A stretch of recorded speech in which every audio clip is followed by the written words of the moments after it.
안녕하세요. 저는 한국외대 중남미연구소의 연구교수 박호진입니다. 반갑습니다.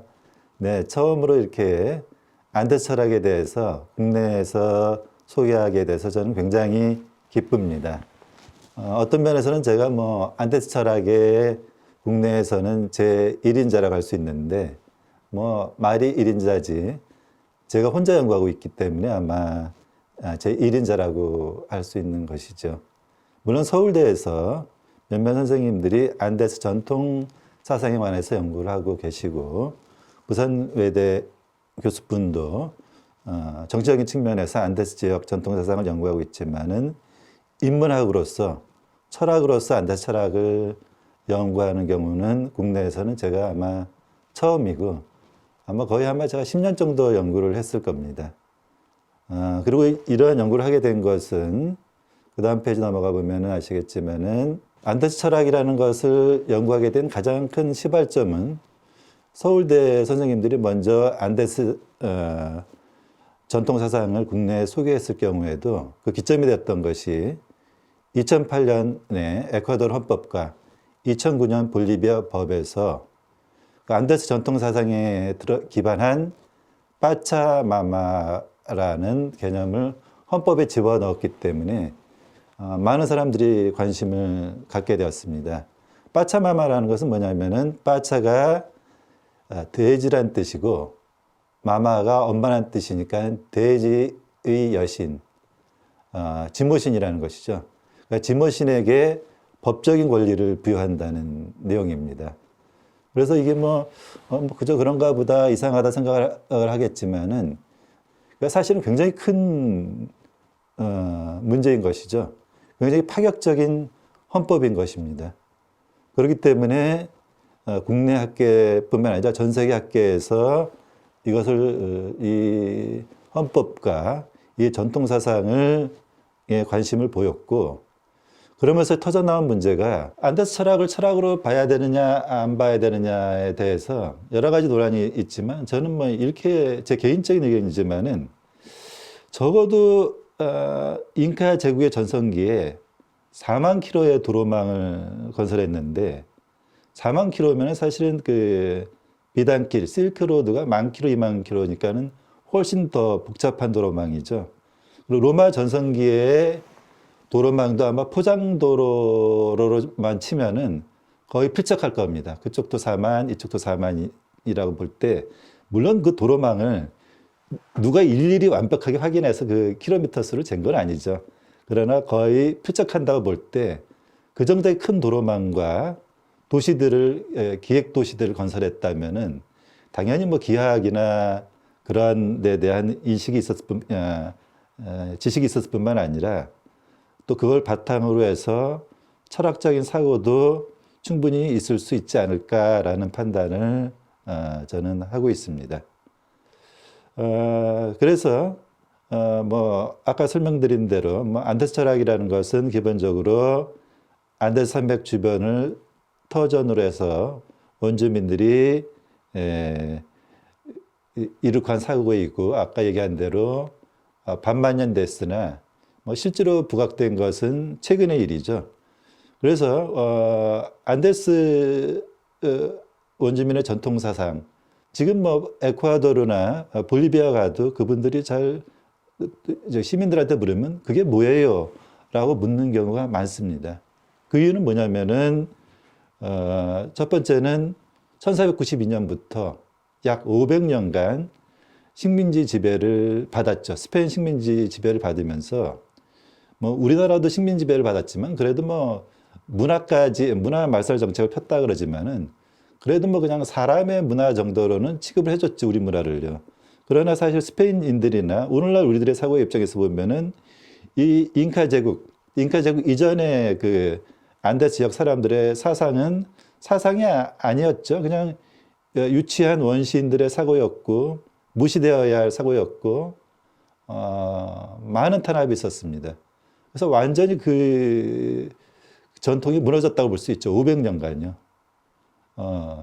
그러다가 이제 그 1880년대 중남미가 독립을 하면서 여기에 이제 그 스페인어를 그대로 옮겼는데 인디케니스모니 인디아니스모니 뭐 이런 거 전문가가 아니면 아실 필요는 없고 그냥 그 원주민 사상을 복원하자는 움직임입니다. 그래서 원주민 사상을 복원하자는 움직임이 있었고 이 움직임 뒤에는 되게 보면 이제 막시즘 계열 우리나라도 그렇지만은 사회주의 막시즘 계열의 운동가들이 이런 원주민 운동을 많이 지원해 줬습니다. 이제 그러다가 앞에서 얘기한 대로 2008년과 2009년에 소위 중남미에서 이제 핑크타이드, 뭐 이제 좌파 사회주의 정권이 등장하면서 헌법에 에콰도르 헌법과 볼리비아 법에 그 전통 사상이 일부가 특히 빠차마마라는 아까 언급했던 부분과 착안하는 십자가 문양입니다. 이것이 전통 문양이라고 해서 들어감으로써 이제 안데스 철학을 주장할 수 있는 근거가 마련이 된 것이죠.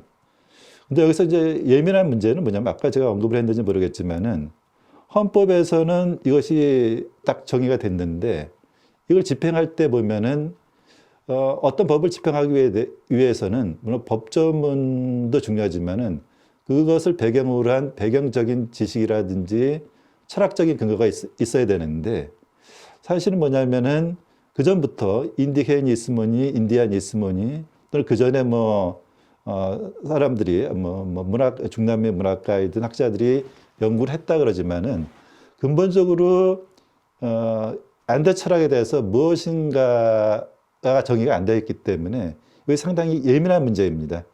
왜냐하면 법 적용에 있어서 어떤 정확한 개념을 얘기하려고 그러면 이것이 어떤 정확한 철학적인 개념에 바탕을 둬야 되는데 그렇지 못하기 때문에 상당히 어렵고 현재 진행 중인 철학이 안데스 철학이라고 얘기를 하고 그럼에도 불구하고서 제가 항상 이거 강의하면서 자랑스러운 것은 이분들이 뭐냐면은 이 빠차마마와 착가나를 넣은 그 개념에는 바로 전 세계를 평화롭게 하겠다.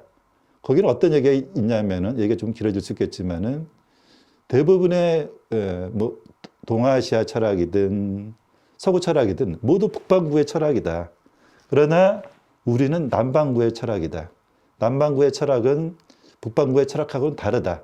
다른 걸 세계에 보여주겠다라는 그 응대한 마음, 평화를 위해서 나가겠다는 마음, 그것을 헌법에 넣은 것은 굉장히 자랑스럽고 이론적으로는 아직까지 학문적으로 부족한 면이 있지만은 저도 뭐 이왕이면은 이들을 홍보해주고 싶은 마음이 있습니다. 그들이 가는 방향이 맞기 때문에요. 그래서 그 다음 페이지로 넘어가면은 일단 빠차마마란 무엇인가에 관해서 설명을 하겠습니다. 아까 설명을 드렸지만은 결국에서는 뭐냐면 우리의 지모신이죠. 앞에 대를 붙인 것은 이제 빠차마마의 그 영향력이나 위치를 좀 높게 봐서 대지모신이라고 붙이는데 원래 안데스 철학에서는 빠차마마가 이제 대지모신 여성신이니까는 대부분이 이거 페미니즘이다라고 생각을 많이 하죠. 그러나 사실은 안데스 철학의 핵심은 우리와 똑같이 음양 사상이 있습니다. 5,000년 전부터 음양 사상이 있었고 이름만 다르지 음양 사상이고 물론 원주민어로는 야난틴이라고 합니다. 야난틴. 제가 일부러 안 적었습니다. 그냥 어려운 얘기 나고 그냥 음양에 가까운 사상이 있습니다. 전 세계 보편적인 사상 중에 하나죠. 그렇기 때문에 조화 균형이기 때문에 우리나라에서도 우리나라 철학, 중국 철학이 동양 철학이 그러니까 페미니즘 사상이라고 얘기하기는 좀 어렵죠. 조화 균형이 중요하니까는 당연히 조화 균형이 핵심이기 때문에 빠차마마가 안데 철학에서 핵심 주가 되는 사상도 아니고 주가 되는 신도 아닙니다. 그러나 이제 현 정부에서 볼비아 정부나 에콰도르 정부에서 이렇게 강조하는 이유는 워낙 서구가 남성주의적인 공격적인 면모를 보였다는 면에서 아마 이제 대항 이데올로기로서 서구 철학은 남성 철학이고 우리 철학은 페미니스트로서의 철학이라는 면을 강조하기 위해서 빠차마마를 내세웠고 또 하나의 이유는 뭐냐면 사실은 전 세계의 환경운동가들이 상당수가 페미니스트 운동하고 관련이 있습니다. 환경운동은 페미니즘하고 관련이 있기 때문에 그런 차원에서 아마 강조를 한 것입니다. 그리고서 지모신 파차마마가 안대 철학에서 중요한 것은 분명한 사실이지만은 그러나 원래는 균형이 중요하다. 우리나라에서도 뭐 도가 철학에 보면은 도가는 상당히 음을 강조하죠. 그다음에 우리나라 동아시아 철학자들도 왠지 서구 서양 사람들은 뭐 양이고 우리는 음이다라고 얘기를 하는데 근본적으로는 우리 동아시아 철학이나 여기 안대 철학이나 균형, 음양의 조화가 제일 중요한 것이죠. 네, 그거를 이제 설명해 드리고 또 하나 이제 이런 것들은 사실 저만 아는 사실이기 때문에 이것도 아마 저만 아는 사실입니다. 여기 보면 이제 파차마마 환경운동가들이 인터넷에 보면은 많이 이렇게 이제 그 파차마마 여신의 아리따운 모습을 많이 올려뒀습니다. 이 모습 말고 여러 가지 아리따운 모습을 올려두고 있는데 사실 이 이미지들은 가짜입니다. 왜냐하면은 5천 년간의 놀랍게도 파차마마 여신의 이미지나 조각이 없습니다. 그게 왜 그렇겠습니까? 왜 이미지나 조각이 없을까요? 그건 뭐냐면 앞에서 얘기를 드렸는지 모르겠지만은 문자가 없었잖아요. 키프스란 매듭 문자를 사용했는데 매듭을 이용해서 사용했는데 그림 밑에다가 스페인어든 한국어든 밑에다가 여기다가 파차마마라고 써놔야 이게 파차마마 여신인지 아는데 학자들이 수많은 파차마마 조상이라고 추정하는 것들이 많이 있는데 그 밑에 아무런 글자가 안 써 있습니다. 그럼 어떡합니까? 이거 단언을 할 수가 없는 것이죠. 그럼으로써 파차마마 조상 그려놓은 것은 다 그냥 그려둔 것이다. 이제 유일하게 식민지 시대에는 파차마마의 조상이 남아 있습니다. 이것은 뭐냐면은 식민지 시대에 원주민들 처음에는 뭐 그림 그리는 것을 허드렛 일부터 하다가 본인들이 그림을 그리면서 성모상을 그렸는데 여기 성모상을 보세요. 성모상이 망토가 좀 이상하잖아요. 이게 망토인데 산 모양이죠. 그것은 뭐냐면은 대제 여신 파차마마를 나타내기 위해서 성모상과 파차마마상이 결합된 신앙이 혼합되었다는 것을 보여주고 있는 현상이죠. 물론 또 생각 빠르신 분들은 이상하네. 우리나라는 산신령은 되게 남자인데 안데스 지역도 마찬가지입니다. 대부분의 산신령은 남자입니다. 아프라고 그럽니다. 아프라고 부르는데 그럼에도 불구하고서 모든 신화에서 그렇지만 그 경계라는 게 애매하죠. 그래서 대지는 모든 산을 포함하고 있겠죠. 그렇기 때문에 파차마마가 산으로서도 표현될 수가 있습니다. 물론 뭐 대부분의 안데 지역의 산은 남자성을 갖고 있습니다. 이것이 유일하게 식민지 시대에 있는 것이고 또 다른 이제 학자들은 아주 공색하게 요 두 개의 도형을 그려놓고서 요쪽에 보면 소용돌이 도형이 있죠. 요것이 바로 파차마마의 모습이다. 왜 그렇겠습니까? 소용돌이는 어떻게 보면 여자의 음부 뭐 그런 걸 상징하니까 아마 그렇게 볼 수가 있고 이것의 근거가 있는 것은 기원전 3000년 전에 까랄 유적에 가도 이 문양이 있습니다. 그리고 이제 그 옆에 있는 것은 계단 같죠.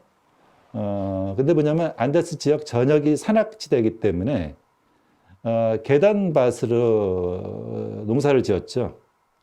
그데서 아까 얘기한 대로 파차마마가 대지가 어디까지를 포함하느냐, 산, 대지도 황무지, 여러 많은 개념이 있죠. 그걸 크게 보면은 다 포함하는 거죠. 파차마마가 될 수 있죠. 작게 보면은 또 어디서는 그 비옥한 토지를 파차마마로 생각한다.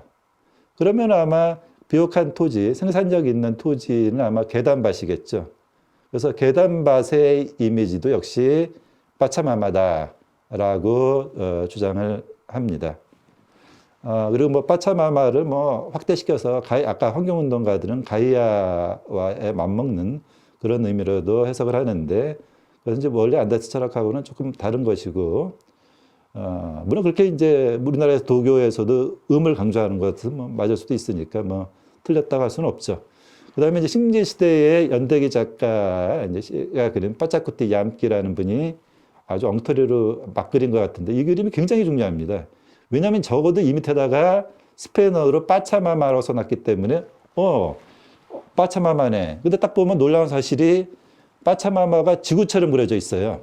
놀랍죠. 제가 빠차마마가 지구처럼 그래서 그래서 어느 제약자들은 우리 안데스인들은 서구인들과는 다르게 일찍이 지구가 둥글다는 것을 알고 있었다. 과연 그럴까요? 저도 깊이 연구는 안 해봤지만 교단에 있는 인류학자, 고고학자, 역사학자가 그렇게 말하는 예는 못 들어봤습니다. 그러나 충분히 모든 학자들이 동의하는 것은 적어도 우리나 서양처럼 땅이 평평하다고 생각하지 않은 건 확실합니다. 그러니까 평평하지는 않은데 과연 이걸 알고 있었느냐는 그건 좀 더 연구를 해봐야 할 것 같습니다. 그래서 왜 이분이 동그랗게 그렸는지 그거에 대해서는 저도 아직 연구를 못해서 동그랗게 그렸습니다. 그리고 그 위에 있는 것은 무지개입니다. 그래서 보면 여기서 제가 아까 얘기한 대로 빠차마마를 현대 정부가 볼리비아가 지나치게 강조한다고 얘기한 것은 여기 보면은 이게 우주도입니다. 여기 보면 여기 태양 있죠. 달 있죠. 사람 있죠. 번개 있죠. 여러 요소가 우주를 이루는 것이죠. 그리고 여기 보면 둥그런 타원형이 있습니다. 사실은 이것이 어떻게 보면 가장 중요한 신일 수도 있는데 상당히 그 형이상학적인 신이기 때문에 그렇기 때문에 철학이 있다라는 얘기를 하는 것이죠. 쉽게 간단하게 설명하자면은 이것이 뭐냐면 뭐 동양으로 치면은 뭐 무극이나 태극 정도의 개념으로 볼 수가 있습니다. 무에서 너무 쉽게 설명하면 오해가 생기는데 음양이 나왔다라고 하는 그 개념하고는 다르지만 간단하게 설명해서 제가 그렇게 드린 것이고 그렇게 이해하는 것도 가능은 합니다. 때문에 뭐냐면은 뭐 이 가운데 있는 타원형이 뭐 무엇인지는 제가 설명을 안 드리겠지만은 이게 더 상위의 개념이라는 것이죠. 그리고 거기서 빠차마마나 태양, 달이 그 약간 차원이 낮은 가장 중요한 개념은 바로 이 둥근 타원형입니다. 제가 또 너무 어려워진 거 같으면 빨리 넘어가고 쉬운 걸로. 그래서 빠차마마가 그럼에도 불구하고 선법에 명시되어 있기 때문에 좀 빠차마마가 어떤 인물인지 설명을 드릴 필요가 있습니다. 이거는 현대 작가가 그린 것인데 산으로 표현된 게 빠차마마죠. 그리고 여기는 지금 두 옆에 있는 것은 태양과 달인데 원래는 그 빠차마마의 자식이었죠. 그래서 쌍둥이인데 오누이입니다. 이란성 쌍둥이인가요? 오누이 쌍둥이인데 여기도 재미있습니다. 뭐냐면 재미있고 사실 이것이 안데스 사상, 안데스 철학, 볼리비아, 에콰도르 정부의 기본적인 입장을 드러내는 것이죠. 이게 뭐냐면은 빠차마마가 대지의 신이었는데 어느 날 누군가가 사랑을 구하죠. 그의 이름은 빠차까막. 빠차는 아까 얘기한 대로 땅이고 까막 여기 쓰지 않았는데 기르는 자, 땅을 기르는 자, 땅을 육성하는 자. 어떻게 보면 좀 한 수 위인 수도 있어요. 하늘일 수도 있고. 그러나 하여튼 평등하게 그 빠차까막의 배우자로, 아니 빠차마마의 배우자로서 빠차까막이 등장하죠. 그래서 잘 이렇게 사귀려고 그러는데 항상 어디에든 악당이 있죠. 욥은. 욥은 뭐 꾼이라고 부르시는 분입니다. 그것도 제가 안 써드렸는데 한국말로. 그냥 이렇게 나쁜 신이 있었다. 꾼에 대해서 설명부터 길어지니까 나쁜 신하고 싸워서 그런 나쁜 신을 내쫓고 둘이 행복하게 결혼해서 두 아이를 쌍둥이 아이를 낳은 것이죠. 그런데 안타깝게도 사실은 하늘의 신인데 빠짝까마귀 물에 빠져 죽습니다. 이것도 재밌는 얘기죠. 신이 물에 빠져 죽는다. 그러면서 이 빠차마마와 두 아이는 고생을 하죠. 여기저기 뭐 고생을 하는데 어디 가니까 저쪽에 동굴에 불빛이 보이는 거예요. 그래서 후다닥 달려가니까는 거기에 꾼이 떡하니 기다리고 있으면서 감자 요리 먹을래? 하면서 이제 감자 요리를 제공해 줬어요. 그러더니만은 애들한테 그 깨진 물동이 야, 저기 가서 물 좀 기어와라. 그리고 간 거예요. 또 그 사이에 꾼이 다시 한번 빠차마마를 유혹을 합니다. 그 다음에 어떻게 됐겠습니까? 궁금하죠. 거절하니까는 충격적인 사실, 잡아먹습니다. 빠차마마를. 이것도 여러 가지 설명이 가능한데 잡아먹습니다. 그리고 아이들이 돌아오니까 글쎄 너희 엄마 어디 갔는지 모르겠다. 근데 그때 그 당시에는 다 새들이 다 말을 하기 때문에 새들이 암시를 주죠. 도망가라. 그래서 두 아이가 도망을 할 때 하늘에 있는 콘도르, 땅에 있는 퓨마, 지하색에 숨어 있는 뱀, 이런 동물들이 도와줍니다. 그리고 또 꾼이 찾아러 나오니까는 여우가 그 애들 찾으려면은 저 산꼭대기로 올라가서 엄마 목소리를 내봐. 그런 얘기를 하는 거죠. 그래서 꾼이 꼭대기로 올라가다가 떨어져서 죽습니다. 그래서 그 동물들의 도움으로 이 아이들이 살아남았다는 것 굉장히 의미가 있죠. 그다음에 나중에 이제 빠짝까막 물에 빠져 죽은 빠짝까막이 천신이기 때문에 여기도 재밌습니다. 그 아이들을 갖다가 나중에 동아줄을 내려서 하늘로 올라가게 하죠. 그건 우리의 동화 있죠. 햇님 달님 이야기랑 비슷하죠. 하늘을 타고 하늘로 올라가게 하는 그런 부분이 있습니다. 그래서 이 신화의 의미는 결과에서는 인간, 동물, 그 다음에 빠차마마가 엄마이기도 하지만 돼지죠. 그래서 인간과 동물과 돼지며 하다못해 우리가 지금 얘기할 때 사용하는 이 카메라, 이 컴퓨터, 책상 다 생명이 있다라는 생각을 갖고 있고 관계성을 강조한다고 보면 됩니다. 그래서 이제 마지막으로 이것도 잠깐 들어갔는데 이 동아줄 얘기 재밌잖아요. 근데 보면 페루 북부에 보면은 이 벽화에 이 동아줄 타고 여우들이 올라갔다가 내려갔다 하는 게 우리는 호랑이가 갔다가 떨어지는데 여우가 올라갔다 내려갔다 하는 그런 게 있습니다. 그래서 뭐 동아줄 신화는 전 세계에 있지만은 특이하게도 동아줄을 타고서 아이들이 올라가 새님 달님이 있다는 얘기는 제가 알기로는 우리나라랑 페루 외에는 아직까지 확인을 못했습니다.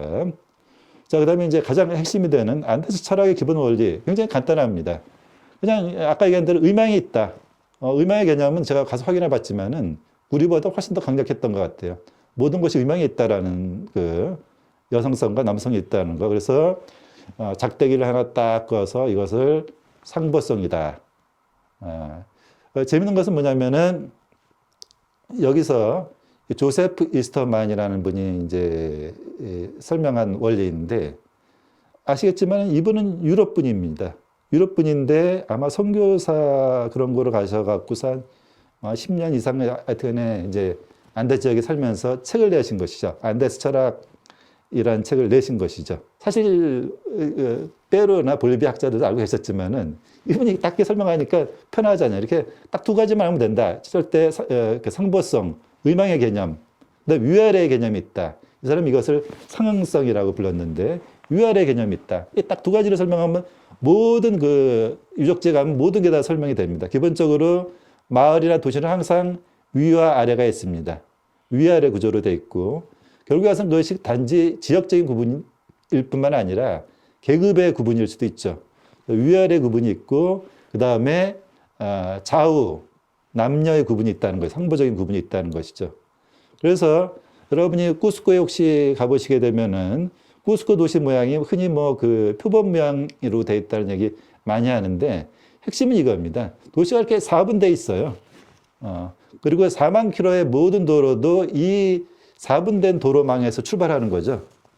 그리고 이 가운데 그 중심을 갖다가 차우비라 그럽니다. 중심이죠, 차우비. 그래서 우리의 음양 오행 이론과 같죠. 네 방위가 있고 가운데 핵심에 그 핵심이 있는 것. 그래서 음양 오행 이론은 뭐 중국에만 있는 거죠. 전 세계가 대부분 뭐 세계를 동서남북으로 나오고 가운데 중심이 있는 것은 당연한 개념이죠. 그래서 지금도 보면은 중국 학자 또는 뭐 페루, 볼리비아 학자들이 끊임없이 음양 오행 이론과 이 상응성, 상보성과 차우비 이론을 맞춰 갖고서 음양 오행 이론과 맞춰보려고 그러는데 정확하게 맞아떨어지지는 않습니다. 그러나 네 개의 방위와 중심이 있다는 개념만 파악하면은 어느 유적지를 봐도 안대 철학에 뭘 얘기할 때도 이게 가장 기본적인 개념이기 때문에 굉장히 그 가치가 있죠. 또 하나의 이제 그 문제의 핵심은 아까도 얘기했지만 법에 요 문양은 요 십자 문양은 그 이제 착가나라 그러는데 착가나의 원은 뭐 인터넷에서 나와 있지만은 뭐 학자들끼리는 여전히 싸우고 있습니다. 착가나의 의미가 무엇인지. 그래서 그 얘기는 뭐 하지 않고 일단 이 착가나가 십자 문양이라는 것만 알아두시면 됩니다. 근데 문제는 뭐냐면은 이 십자 문양인데 너무 십자가를 닮았다는 것이죠. 그래서 요 쪽에 있는 십자가 문양 같은 건 뭐냐면은 제가 얼마 전에 그 삼성 갤럭시 새로운 그 버전 홍보하는데 보니까는 아니 그 안데스 원주민 문양이 그려져 있는 거예요. 그래서 아니 이 안데스 원주민 문양을 삼성 갤럭시에서 어떻게 그렸을까? 그건 아니겠죠. 우연이겠죠.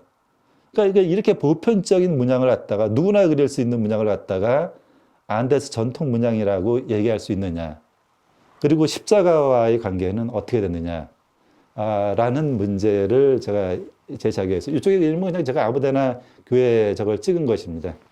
그래서 사실은 이것 때문에 제가 사실은 한 2달 정도 페루에 갔습니다. 과연 그 십자 문양과 안데스 전통 문양이 뭐가 다른가를 알아보기 위해서 2달만 죽어라고 가서 봤는데 안데스인들이 의도적으로 이 십자 문양에 관심을 많이 가졌고 도형이나 그림으로 남겼을 뿐만 아니라 건축 구조라든지 사상의 개념으로 이용했다는 것은 확실합니다. 그래서 뭐 어떤 학자는 구차하게 그 카톨릭의 십자가와는 뭐 길이가 틀리고 폭이 틀리고 그런 얘기를 하는데 제가 볼 때는 뭐 워낙 다양한 십자가 문양이 있어서 그걸 갖고서 뭐 규정하기는 쉽지 않습니다. 근데 일반적으로 많이 알려진 것은 이렇게 계단식 문양, 이게 3계단 되어 있는 계단식 문양이 착가다 문양의 전통적인 문양으로 알려져 있는데 그렇게만 아시면 되고 이제 그 다음 거를 빨리 넘어갈게요. 뭐 제가 너무 어렵게 설명하면 그러니까 이거는 이제 그 볼리비아 쪽에 그 띠우아나코라는 그 유적지에서 본 그 착가나 문양입니다. 이외에도 뭐 쿠스코나 보면 굉장히 많은 이러한 그 문양들이 많이 있습니다. 그리고 아까도 얘기했지만은 제가 다니는 수영장에도 이 문양이 있어요. 뭐 안데스인들이 뭐 그 수영장에 그림을 그리지는 않았겠죠. 다만 이 사람들이 이것들을 자신들의 문양으로 내세울 만한 근거는 충분히 있다. 그것은 우리의 태극 문양이 마치 뭐 동양에만 있는 것 같지만 전 세계도 있습니다. 다만 그 문양의 형태를 볼 때 고유성이 인정이 되듯이 여러 문양이 있지만은 이 계단식 문양에서 그 고유성과 문화적 전통을 인정할 수 있습니다. 그건 이제 대부분 학자들이 동의하는 것이고, 이제 그 다음에 논란이 되는 것은 뭐냐면은, 이번 제학자인데, 인류학자가 아닙니다. 건축학자인데, 갑자기 연구를 하기 시작하셔갖고서는, 이 모든 그 십자 문양이 남십자, 남쪽에 가면은 남십자 별자리가 있습니다. 남십자 별자리 이거에서 십자 문양을 착가나를 만들었다고 주장하시는 분입니다. 여기에 대해서 인류학자들이 학계에 있는 교단이나 인류학자들이 동의하느냐? 그럴 수도 있고 아닐 수도 있다는 것이죠. 그러나 분명한 것은 유적지에는 많은 십자 문양이 있고 도시 구조도 십자 형태인 것이 많이 있기 때문에 과연 이 남십자 문양의 영향인지 아닌지는 좀 더 연구를 해봐야 되겠죠. 남십자 별자리가 이 안데스인들한테 강력한 영향을 미쳤고 철학적이거나 도시 구조에 영향을 미쳤을 것이라고 주장하지만은 그 관계를 따지긴 쉽지 않죠. 저도 이분이 하시는 얘기가 밤에 남십자 별자리를 보지 않고는 얘기를 하지 마라. 그래서 저도 뭐 안데스에 가봤지만 밤에 이걸 본 적이 없어서 다음에 가면은 나도 한번 꼭 봐야 되겠다.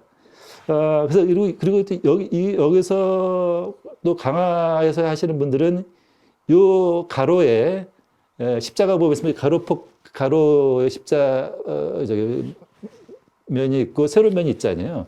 그 비율이 당연히 있겠죠. 가로의 길이와 세로의 길이가 정확히 십자가랑은 약간 각도가 틀립니다. 가로의 길이와 세로의 길이의 비율을 계산해서 뭐 이 비율을 통해서 건물을 지을 때, 안데스 지역 건물을 지을 때 이 비율을 사용했다. 그래서 그 얘기는 좀 어려운 얘기인데, 이런 주장의 가장 근간이 되는 최초의 논문은 마리아 숄텐이라는 분이 1977년도에 발표하신 논문에 있습니다. 마리아 숄텐이 1917년도에 내놓은, 그전에도 이 얘기를 하셨는데, 이분도 또 수학자예요. 정통 인류학자, 고고학자가 아니기 때문에 사실 이것을 아까도 얘기했지만은 기존의 학계가 받아들여야 됩니다. 100%. 근데 현재로서는 뭐 이렇다 저렇다 말을 안 하니까 제가 또는 뭐 우리 국내 천문학자들에서 판단을 하는 것도 가능하겠죠. 그래서 이 숄텐은 뭐라 그러냐면은 여기 꾸스코 있죠. 꾸스코 안 보셨겠죠? 꾸스코 있고 꾸스코 밑에 아까 그 착가나 사진 있는 거 띠아와나쿠, 띠아나쿠라고 발음이 있는데 뭐 원주민 지역명은 수시로 바뀌기 때문에 그거 신경 쓸 필요는 없습니다. 꾸스코와 띠아나쿠 그리고 주요 도시들을 이렇게 이어보니까 이게 대각선이 되더라. 45도가 된다라고 주장을 하시는 거예요. 그러면서 모든 도시 구조를 기하학적으로 몇 도 몇 도로 해서 계산하면서 대각선이 중요하다라는 얘기를 이분이 숄텐이라는 분이 하시면서 아까 그 위에 카를로스 미아라는 또 건축학자가 하시고 볼리비아 정부에서는 사실상은 이 이론을 받아들이고 있는 것 같습니다. 굉장히 이거 사실은 검증이 필요하다고 저는 생각이 드는데 이 검증은 제가 하기에는 벅찹니다.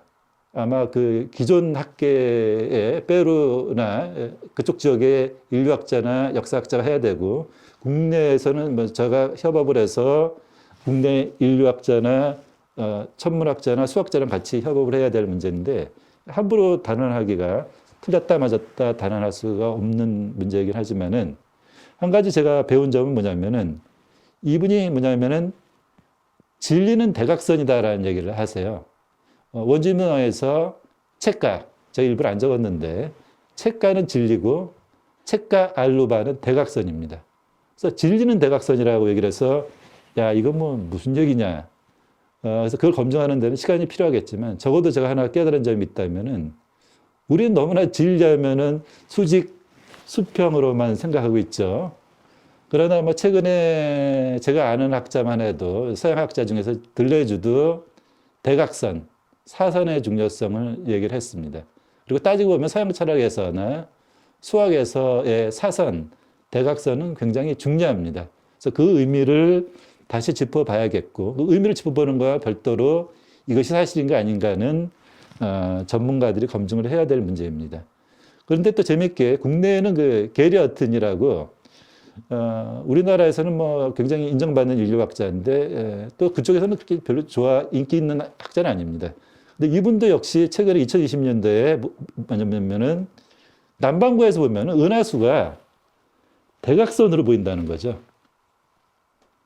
그것도 그래서 남반구에 안 살아봤고 생각을 못했는데 남반구에서 분명히 밤에 보면은 은하수가 대각선으로 보인다. 그것은 뭐냐면은 대각선의 중요성을 인정해 주고 있는 것이죠.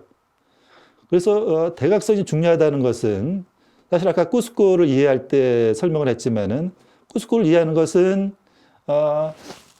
가로, 세로, 사분법, 가운데 중심 이렇게 해서 이해하는데 여기 보면은 또 이 꾸스코의 중심을 가르는 여러 개의 선들이 있습니다. 이건 사실은 사선이죠. 대각선이죠. 그리고 이 대각선과 사선을 따라가다 보면은 성소가 나옵니다. 성스러운 장소가. 그래서 먼저 성스러운 장소에 대해서 얘기를 하고자 하는 게 아니라 결국에서는 꾸스코도 사선에 의해서 상당 부분 정의가 되고 있는데 사선은 수직선이나 수평선이 아니니까 대각선에 가깝겠죠. 그래서 안데스 지역에서 대각선의 문제는 뭐 누가 뭐 이렇게 얘기를 하죠. 당연히 길을 가도 산을 보면 다 대각선으로 돼 있지. 근데 그거는 뭐 학문적인 증거가 될 수는 없지만은 꾸스코의 이러한 그 도시 구조에서 성소가 사선에 위치하고 있다는 거랑 뭐 여기는 이제 더 이상 표시를 안 했지만은 그 뭐냐면은 나스카 여러분들 뭐 동물 그림이 그려져 있고 기하학적인 그림이 그려져 있는 나스카를 많이 얘기하는데 나스카에도 사실은 어떤 기준이 없기 때문에 나스카에 그려진 수많은 직선들은 사선이라고 볼 수도 있죠. 사선, 대각선이라고 볼 수 있기 때문에 아마 우리는 너무나 뭐든지 이렇게 수직선, 수평선의 개념이 바르다는 개념으로만 생각하고 있는데 어쩌면 안데스 지역인들에게서는 대각선이 우리보다는 훨씬 더 중요한 의미이고 아까 얘기한 대로 질 둘레지도 대각선의 중요성을 얘기했는데 물론 다른 차원에서 얘기했지만은 그리고 수학에서나 옛날 고대 그리스 학자에게서도 대각선의 중요성을 많이 얘기했기 때문에 대각선의 중요성에 대해서 좀 더 생각을 해보고 아직까지는 여기에서 어떤 걸 끌어낼 수는 없지만은 안데스 철학이 제안하는 수많은 대안 이론 중에서 대각선 문제도 우리가 좀 생각을 해볼 필요가 있다. 고중하고는 별도로 그 정도로 해서 그다음에 뭐 3분 논리도 얘기하고 싶지만은 시간을 꽤 많이 흘렸기 때문에 아까도 말씀드렸지만 우리는 모두 관계하고 있다. 컴퓨터, 여기저기 감독님, 카메라 다 관계하고 있기 때문에 여러 가지 관계성을 고려해서 이쯤에서 마무리를 하고 혹시 이거 좀 정확하게 알고 싶다 하면 여기 참고문헌 보시고요. 인터넷에 제 이름 치면은 제 논문들이 있습니다. 제 논문이나 책을 보시면 되는데 제가 미리 말씀드리지만은 틀린 부분 많이 있습니다. 그러나 틀린 부분을 보지 마시고 거기서 제시하는 참신한 부분을 본다면 아마 전문학자들한테는 도움이 될 것이고 그냥 일반 분들한테는 저런 이야기가 있구나 그 정도로 아시면 될 것 같습니다. 그래서 감독님 감사하고 여기서 마치겠습니다. 감사합니다.